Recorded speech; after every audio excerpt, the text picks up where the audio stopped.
ఎడతెరిపి లేకుండా కురుస్తున్న వర్షాలు, కరెంటు స్తంభాలతో జాగ్రత్త.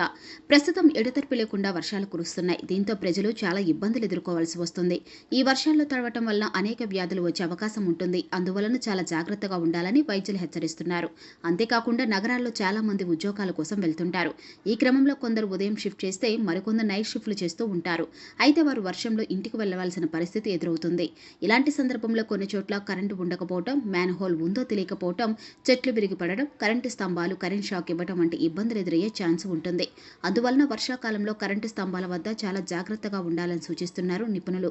కాగా వర్షాకాలంలో ఎలాంటి జాగ్రత్తలు తీసుకోవాలి, కరెంటు స్తంభాల వద్ద ఎంత జాగ్రత్తగా మెదులుకోవాలో ఇప్పుడు చూద్దాం. వర్షాకాలం కరెంటు స్తంభాలకు దగ్గరగా అస్సలే నడవకూడదట.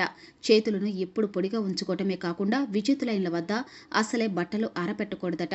వర్షం పడి గాలి దుమారం, ఉరుములు, మెరుపులు వస్తున్న సమయంలో ట్రాన్స్ఫార్మర్ల వద్ద లేదా సెల్ టవర్ల వద్ద లేదా చెట్ల కింద అస్సలే నిలబడకూడదట. స్మార్ట్ ఫోన్ కూడా యూజ్ చేయకూడదట. మీరు వెళ్తున్న క్రమంలో విద్యుత్ తీగలు కిందకు వంగటం లేదా రోడ్డుపై పడినట్లు కనిపిస్తే వాటికి దూరంగా వెళ్ళాలి. తడిచిన గోడలను లేదా విద్యుత్ స్తంభాలను అస్సలు తాకకూడదు.